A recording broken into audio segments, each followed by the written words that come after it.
Assalamualaikum warahmatullahi wabarakatuh. Perkenalkan, saya Ayumna Trisundari dengan NPM 248110152.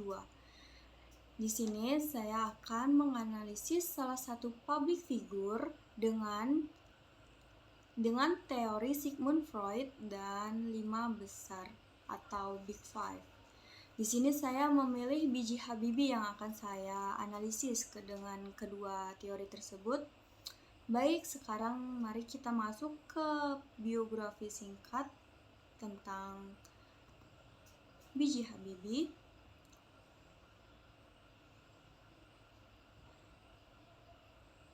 Bakharuddin Yusuf Habibie yang dikenal dengan B.J. Habibie lahir pada 25 Juni 1936 di Parepare, Sulawesi Selatan. Ia merupakan anak keempat dari 8 bersaudara dari pasangan Alwi Abdul Jalil Habibie, seorang ahli pertanian berdarah bangsawan Yogyakarta, dan R.A. Tuti Marini Puspawardojo. Habibie sejak kecil dikenal sebagai anak yang tekun, cerdas, dan memiliki rasa ingin tahu yang tinggi, terutama dalam bidang teknik dan mekanik. Setelah lulus sekolah menengah atas di Bandung, ia melanjutkan studi teknik penerbangan di RWTH Essen, Jerman Barat. Keberhasilannya menyelesaikan pendidikan tinggi dengan prestasi tinggi dan menjadi salah satu insinyur penerbangan paling pintar dari dunia. Perkembangan membuatnya dihormati. Selama di Jerman, Habibie menjalin kasih dengan Hasri Ainun Basari. Keduanya menikah pada tahun 1962 dan menjalani kehidupan rumah tangga yang harmonis. Hubungan mereka yang dipenuhi kasih sayang menjadi pertahanan emosional yang kuat bagi Habibie sepanjang hidupnya.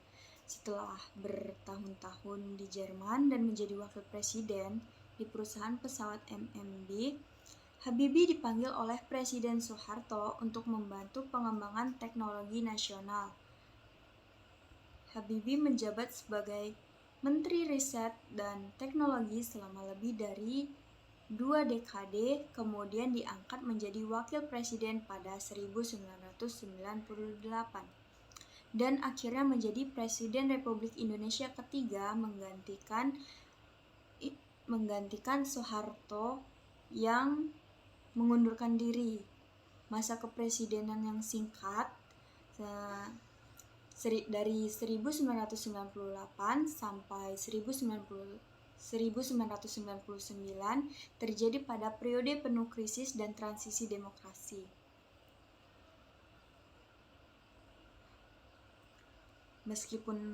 Meski singkat, ia dianggap berperan besar dalam mendorong kebebasan pers, demokratisasi, dan reformasi sistem pemerintahan.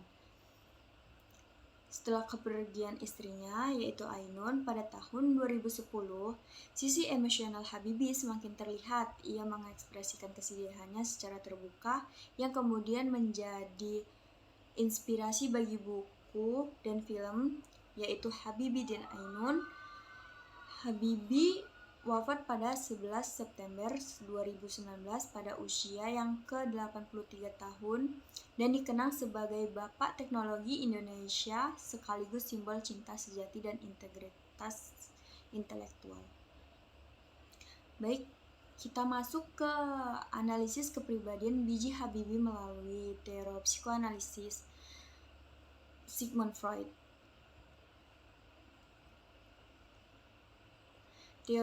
Teori psikoanalisis Sigmund Freud menyatakan bahwa kepribadian manusia dibentuk oleh dinamika antara 3 struktur utama, yaitu ID, ego, dan superego, serta pengaruh masa kecil dan dorongan bawah sadar.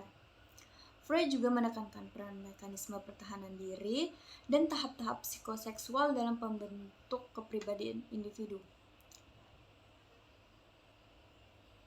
Pada ID yang terkendali, Habibie tidak memperlihatkan dominasi impulsif atau dorongan naluri seperti agresi atau kesenangan instan secara mencolok. Dorongan-dorongan biologisnya cenderung cenderung bersublimasi ke dalam karya ilmiah, nasionalisme, dan relasi cinta yang stabil.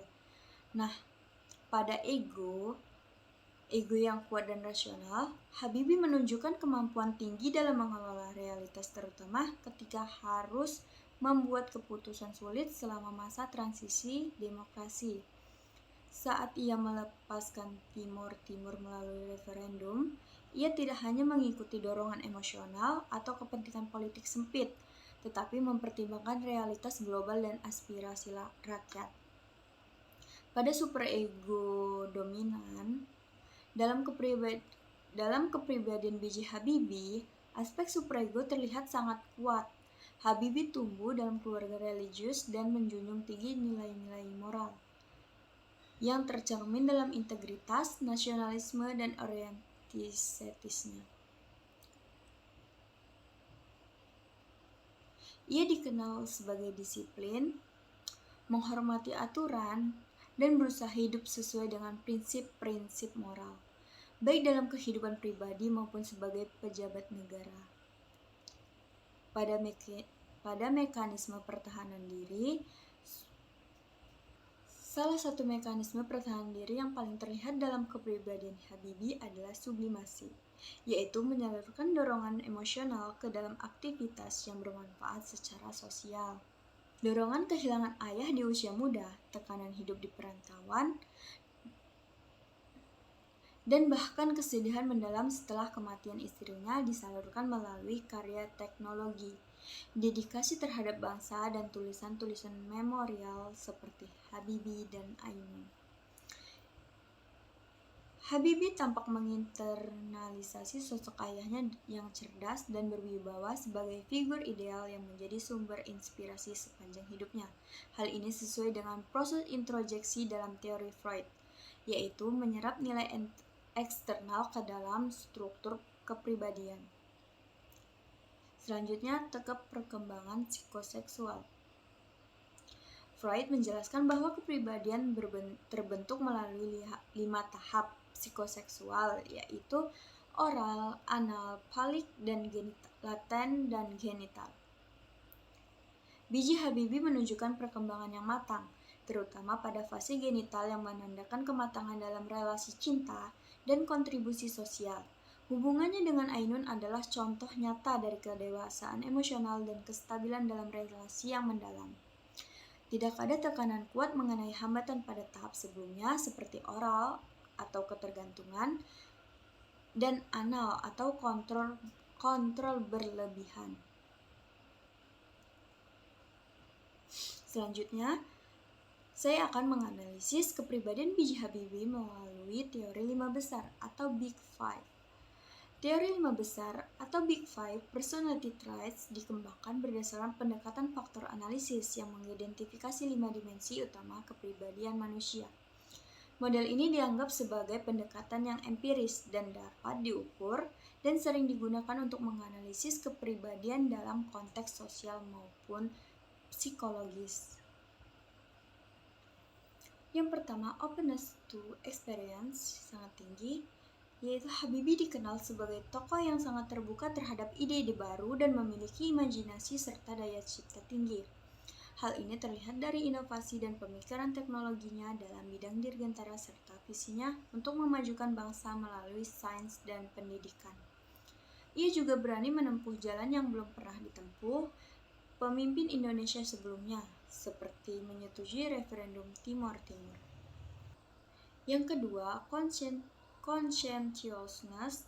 Habibie memperlihatkan perilaku yang sangat terorganisir, disiplin, dan tekun dalam setiap tanggung jawab yang ia lakukan. Ia dikenal sebagai perfeksionis yang tidak hanya menetapkan standar tinggi untuk dirinya sendiri, tetapi juga untuk sistem kerja yang ia bangun. Kegigihannya menyelesaikan studi di Jerman dalam waktu singkat adalah cerminan dimensi ini. Yang ketiga, extraversion, sedang. Meskipun mampu berbicara di depan publik dan memiliki karisma, Habibie tidak selalu menunjukkan sifat ekstrovert yang menonjol seperti tokoh-tokoh politik lainnya. Ia lebih dikenal melalui karya dan pikirannya dibandingkan interaksi sosial massal. Yang keempat, agreeableness. tinggi. Sifat penuh kasih, empati, dan kepedulian terhadap orang lain sangat mencolok pada diri Habibie. Hubungan emosionalnya yang dalam dengan Ainun dan kepeduliannya terhadap masa depan bangsa adalah cerminan dari sikap kooperatif dan hangat. Yang kelima, neurotism rendah sampai sedang. Habibie umumnya dikenal stabil secara emosional, terutama dalam dunia profesional. Namun, setelah meninggalnya Ainun, sisi emosional dan kerentanannya lebih terlihat secara publik. Meskipun begitu, ia tetap menyalurkan emosinya secara sehat ke dalam bentuk karya, tulisan, dan refleksi. Lanjut, kita masuk pada perbandingan teori Freud dan Big Five dalam menganalisis B.J. Habibie. Analisis terhadap kepribadian B.J. Habibie melalui dua pendekatan teoritis, yakni psikoanalisis Freud dan Big Five, menunjukkan sudut pandang yang berbeda namun saling melengkapi. Masing-masing teori memiliki kekuatan dan melihat aspek tertentu dari kepribadian Habibie, sekaligus memiliki keterbatasan dalam menjelaskan keseluruhan dirinya. Yang pertama, fokus dan orientasi teoritis. Pada Freud, berfokus pada aspek bawah sadar, pengalaman masa kecil, dinamika internal yaitu ID, ego, dan superego, serta konflik psikologis. Teori ini cocok untuk menjelaskan mengapa seseorang bertindak dengan menelusuri akar emosional dan sejarah pribadinya. Pada Big Five, teori ini menitik beratkan pada deskripsi apa saja sifat kepribadian yang dimiliki individu dalam bentuk dimensi yang stabil dan dapat diukur. Fokusnya adalah pada ciri-ciri yang tampak secara konsisten dalam perilaku sehari-hari. Lanjut pada kekuatan masing-masing teori.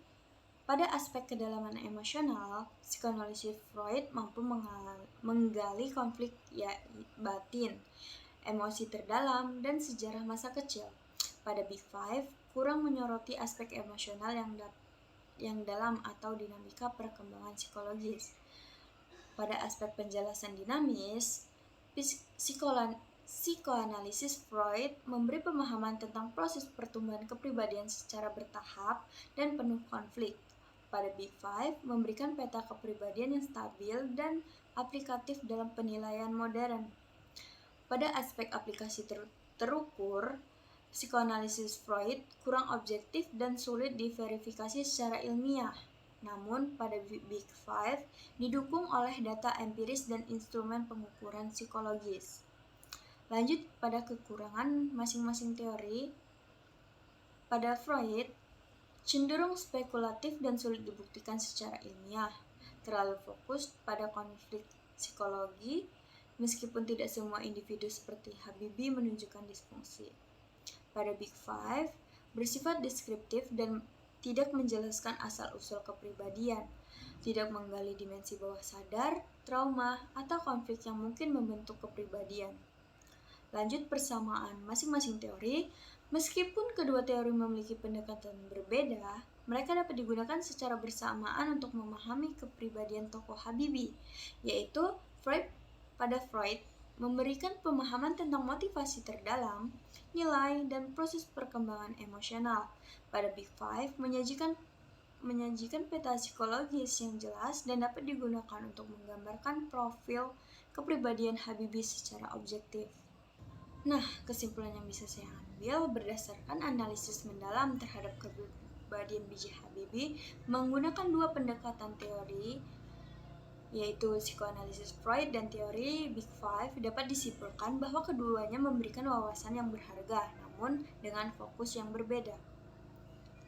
Psikoanalisis Freud membantu mengungkap dinamika batin dan akar emosional dari kepribadian Habibie, terutama bagaimana pengalaman masa kecil, kehilangan ayah, dan relasi kasih sayang dalam dengan istrinya membentuk struktur kepribadian yang kuat dan penuh empati.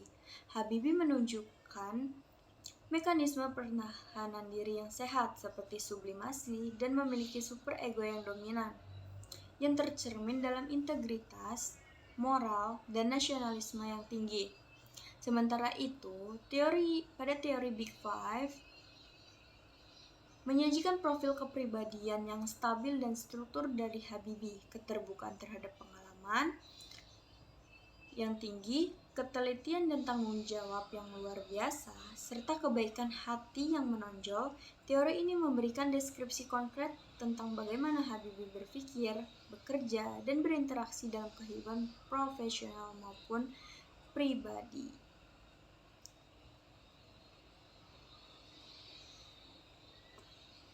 Jika harus memilih salah satu teori yang paling efektif dalam menjelaskan kepribadian B.J. Habibie, maka teori Big Five lebih unggul dalam konteks ini. Teori ini mampu menggambarkan karakteristik kepribadian Habibie secara luas, konsisten, dan dapat diaplikasikan pada banyak aspek kehidupannya, dari gaya kerja teknokratiknya, interaksinya dengan orang lain, hingga gaya kepemimpinannya. Namun demikian, pendekatan psikoanalisis tetap penting untuk memahami dimensi terdalam dari motivasi dan latar belakang emosional yang tidak terlihat secara langsung dalam perilaku sehari-hari. Dengan demikian, kombinasi keduanya memberikan gambaran kepribadian yang utuh. Teori Big Five menjelaskan bagaimana Habibie berperilaku, sedangkan teori Freud membantu memahami mengapa ia menjadi pribadi seperti itu. Pendekatan integratif inilah yang memperkaya pemahaman kita tentang kepribadian tokoh publik sekaligus menghubungkan teori psikologi dengan kenyataan kehidupan manusia. Baik, hanya itu yang dapat saya sampaikan. Lebih kurangnya saya mohon maaf. Saya akhiri. Wassalamualaikum warahmatullahi wabarakatuh.